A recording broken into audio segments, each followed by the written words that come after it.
আসসালামু আলাইকুম প্রিয় দর্শক, আপনারা দেখছেন ইনফরমেশন স্টুডিও 24/7, সঙ্গে আছে আমি অপারেটর শরীফুল ইসলাম। অনেকের মনেই কিন্তু একটা প্রশ্ন থাকে, ফ্যান আস্তে চালালে যেই বিদ্যুৎ বিল আসবে জোরে চালালেও কি একই বিদ্যুৎ বিল আসবে কিনা, অর্থাৎ ফ্যানের যদি গতি কমিয়ে ফ্যান চালান তাহলেও কি একই বিদ্যুৎ বিল আসবে। এই বিষয়টা নিয়ে কিন্তু অনেকের মধ্যে একটা মতভেদ রয়েছে। তো এই বিষয় নিয়ে আজকের আলোচনা।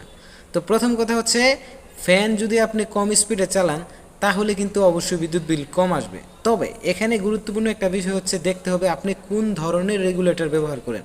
কারণ বর্তমানে কিন্তু দুই ধরনের রেগুলেটর রয়েছে, একটা হচ্ছে আগেকার যুগে ব্যবহার করা হতো বেশি, তবে ওই রেগুলেটর কিন্তু এখন চোখে পড়ে না। স্ক্রিনে যে রেগুলেটরটি দেখছেন এই রেগুলেটরটি কিন্তু আগেকার যুগের রেগুলেটর।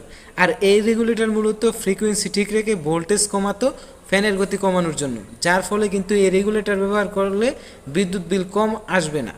কিন্তু এখন স্ক্রিনে যে রেগুলেটরটি দেখতে পাচ্ছেন এটা হচ্ছে আধুনিক যুগের রেগুলেটর, এবং এই রেগুলেটর কিন্তু ফ্রিকোয়েন্সি এবং ভোল্টেজ কমায় ফ্যানের গতি কমানোর জন্য, যার ফলে এই রেগুলেটর যদি আপনি ব্যবহার করেন অবশ্যই আপনার বিদ্যুৎ বিল কম আসবে।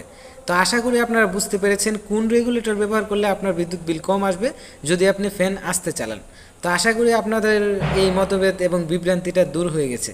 ভিডিও কেমন লেগেছে অবশ্যই জানাবেন। সাবস্ক্রাইব এবং লাইক কমেন্ট শেয়ার করতে ভুলবেন না। দেখা হবে, কথা হবে পরবর্তী ভিডিওতে। সে পর্যন্ত ভালো থাকুন, সুস্থ থাকুন। Bye bye, tata.